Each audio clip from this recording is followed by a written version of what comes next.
Hello! Thank you for joining us today. I'm AWN's News 6 correspondent, Jolie McNutt. I'm just getting myself set up here. Welcome to my home.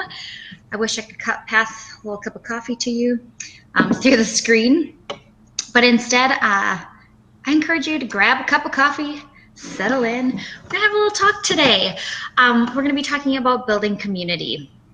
A few weeks ago, I was at my weekly military spouse Bible study. Three of us, right in a row, shared these deep, soul-hurting feelings and thoughts and actions, and it didn't surprise me. That it was centered around these similar themes of loneliness, lacking community, a desire to be seen and heard, a desire for deeper, more meaningful friendships, and a desire to be a part of a bigger mission, whether that be in a career or other role. And so as I've been reflecting over this discussion, this is not the first time that I've run across this deep ache. It's especially painful for me to hear these things from other women because I had hoped that I was alone in these feelings. I had hoped that I was the only one who felt this longing in my life. Because of my own struggles in this area for a number of years, and really since being away from my family during college, I've been steadily collecting information from other MilSpouses, from research studies, from articles written inside and outside of the military community. And sometimes I feel like, from other MilSpouses, sometimes I feel like we're the lost ones. We're invisible. There's not much scientific research that I've been able to dig up specific to military spouses, but there is some. Not a whole lot. So we support our spouses in these great big roles. They have big roles, big missions that they're a part of. For goodness sake, they're protecting America.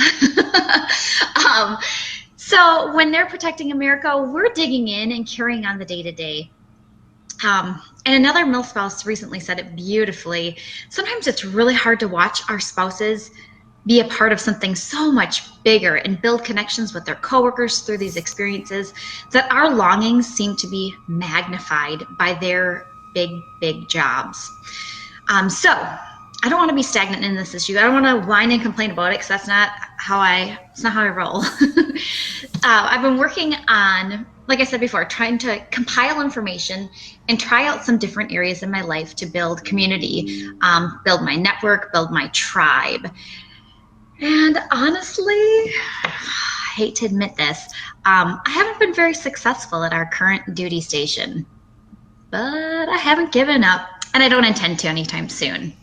Did you know that MilSpouses face higher levels of loneliness, but Americans as a whole are lonelier than ever?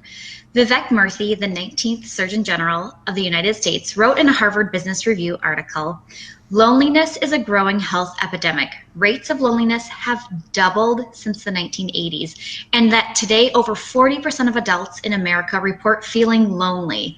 And research suggests that this number may very well be higher." Out of my head, and up until that point in my life, I'm talking like 28 years of my life, I thought there was something wrong with me. Introverts are good stuff, man. I'm just saying. Discussion for another day. Okay, so I found that being proactive is crucial. First, acknowledge how you feel. It's okay to feel that way. Accept it as how you feel right now, but also remind yourself that this is not a permanent situation. I recently read Sheryl Sandberg's heart-wrenching book, Option B. I'm not even telling you. I was bawling in the first 2 pages. It is heart-wrenching. She wrote the book with Adam Grant, who's a psychologist, after losing her husband unexpectedly. They were on vacation and he died. It's heart-wrenching. So the overarching theme is resilience through grief. But I think so many of the topics that she explores can be applied to other areas of life. If you spent any time around the military, resilience is a top theme. I know. Hang on before you roll your eyes. I think we too freely use resilience as a catch-all to solve all of our problems. So I decided to kind of take a step back and look at the definition of resilience. And it's 1, the capacity to recover quickly from difficulties, toughness. And 2, the ability of a substance or object to spring back into shape, elasticity. I love these 2 definitions. I think that it's valuable for us to explore where we struggle to bounce back quickly. For me, I know that change and building relationships are areas I don't bounce back as quickly. Did you know, though, this is such good news, resilience is not a fixed state in our lives. We can grow our resilience just like a muscle. So we can grow our abilities to recover quickly and spring back into shape. Such hope. I love that. So Cheryl cited, back to the book, Cheryl cited a study by psychologist Martin, I'm going to butcher his name, Seligman. I hope it's right. Whatever the case, Martin has some good stuff that he refers to as the 3 Ps. In the book, she refers to it as being in response to a tragic event. But I think that these really apply to us as MilSpouses in a variety of situations. So the 3 Ps are 1, personalization, the belief that we are at fault. 2, pervasiveness, the belief that an event will affect all areas of our life. And 3, permanence, the belief that the aftershocks of the event will last forever. In my case, moving to a new duty station caused me to feel like my local social network is exceptionally lacking. To break this down, let's look at a statement. This is truly a statement I said to myself. I cannot believe I'm saying this out here for the world. And I'm really embarrassed to say that, like, I said this statement to myself a lot. So here it is. I used to say this to myself. This is all my fault. I'm never going to make close friends because I'm an introvert. What's worse, I'm hurting my son because I'm unable to show him how to make connections with other people. Okay, we'll break it down. I'm just being vulnerable here, people. First, using the 3 Ps, the first one, personalization, I must recognize and believe that this is not my fault. It's so easy for me to fall into a negative thought process that tells me there's something wrong with me, especially because I'm an introvert. It must be something that I'm doing wrong. So when I start down that path, and my thought path kind of starts going that way, I really have to work to catch myself and remind myself that as long as I keep trying, this is not my fault. We moved. That's a fact. It takes time to build connections. That's a fact. As long as I keep showing up and keep making an effort, then I can't take this as fault on myself. The second P, pervasiveness. I must admit that my struggle to build a network is not impacting me across all areas of my life.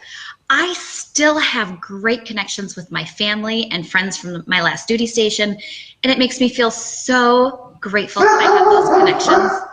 I must admit that building a network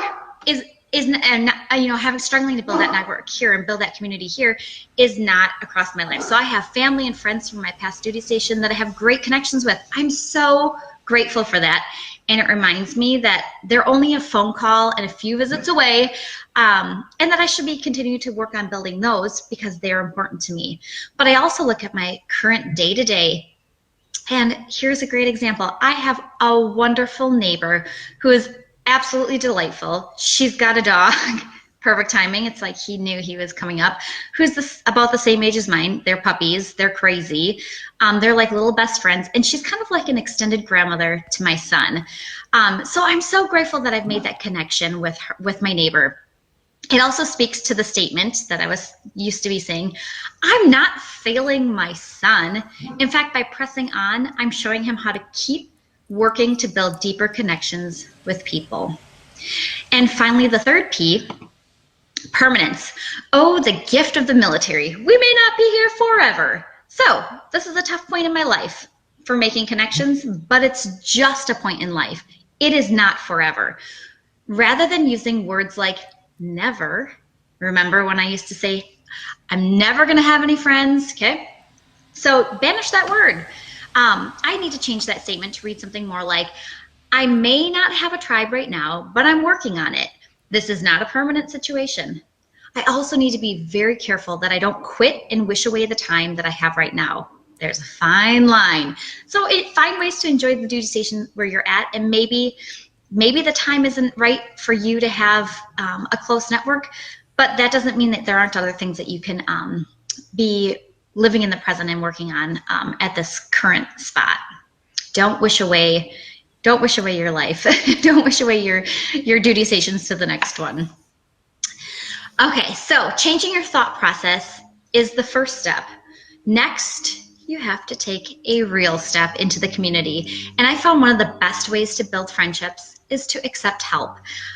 I'm sure there's some kind of research to back this up, but I found some of my best long-lasting friendships have formed from asking for and then accepting help.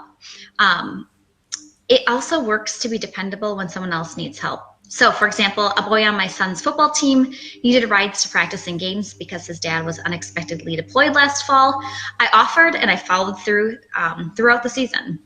Yes, it took a little bit extra effort and planning on my part. Yes, it took some more time, but my son and this boy are now buddies. And that to me is so worth showing up and being there. And it's helping out a fellow MilSpouse, which we're all about. Sometimes you also have to be the one to plan the event. In our last neighborhood, we were struggling so hard to get past the waving stage of neighborhood friendliness. I'm telling you, we had the friendliest neighborhoods, but we couldn't get past that, like, hey, how's it going? Okay, great, have a good day. At the same time, coincidentally, my son was like, I really want to start a club. So I was like, start a club. So we decided to invite all the neighborhood kiddos into our home, and we did a weekly science or makerspace project. We called it Creator Club. It was loud. It was messy.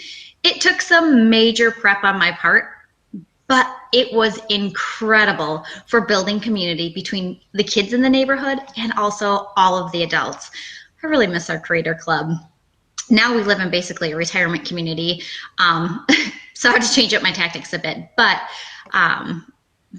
I'm telling you, plan that event. Be a little proactive. Open your home. And so we're going to get to that next. I've opened my house to play dates, coffees, brunches, Bible studies, barbecues, and so much more.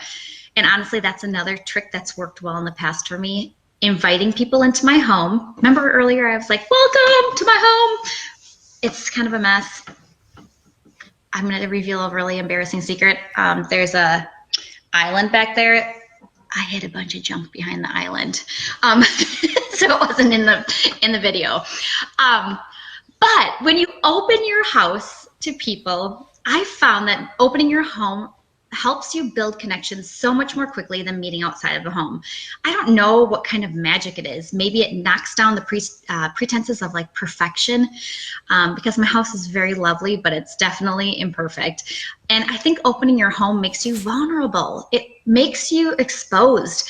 And there's something about that exposure that helps people connect to you more quickly. And maybe you don't know enough people to invite to your home yet.